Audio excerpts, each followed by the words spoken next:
yake mwenyewe bali yake mwenyewe no sona lukubuga hono tonsilina rahasibu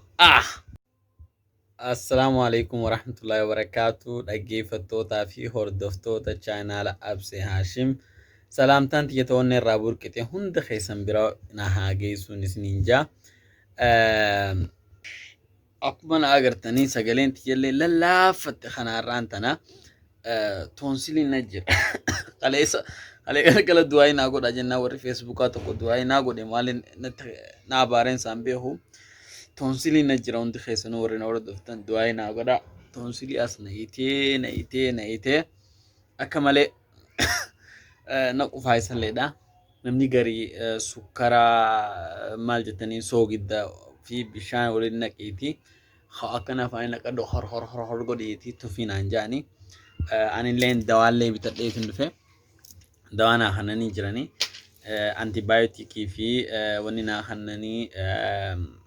painkiller da hadukubbi jechuudha furadeetin dhufe warri du'aa ina goshi na bartan hundi keessanu du'aa ina goda kan fayyada famous dhugaan isni warri facebook ati isni fin dhufe hundi keessanu warri gara youtube ti na hordoftan immoo du'aa ina goda dhugaan isni ja hundi keessanu isni gala Osmani wani baaliyaa keessarra kaayefi Osman drama duraan dadhabeetiin dalaga raawunda bahee galee so Osman drama baaliyaa kee TV dha laalu hedduu takka hokkoflee bu'aaree drama isaa Osman dhukkubutti laalu ture akkuma drama isaa laaleen hedduu bu'aaree samboodanii xiqqasho wayyaa baaliyaa kee natti tole baaliyaa kee ni drama ajaa'ibaa hojjechaa jira hedduu nama kofalchisaa hedduu nama bu'aarsaa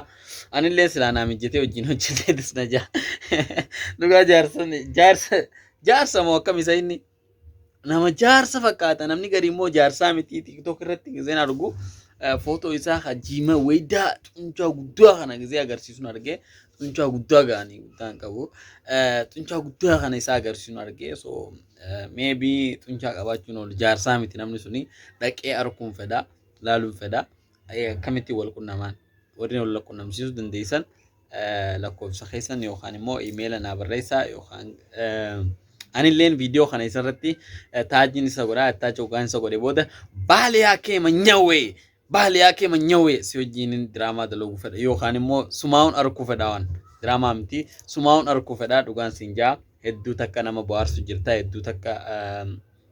hedduu takkan si adannaqa jaamasa afaan amaaraati afaan oromootiin maal jechuudha so hundi keessanuu warri na hordofaa jirtan har'aan tana tonsilii na jira tonsilii akka malee na dhukkubsu jiraati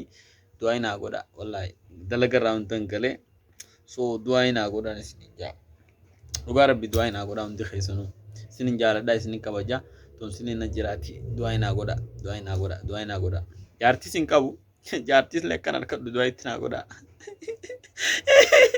jaartis lekkillee du'aa inaa godha wallaahi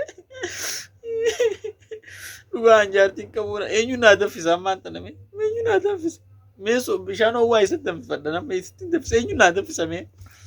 naa danfisa kaameruma kanaa eenyu naa qabatiyyaaf hin qabadhee taa'u jiraani kanaaf hundi keessanuu du'aa inaa godhaa du'aa inna bira dhaabbadhaan isin jaa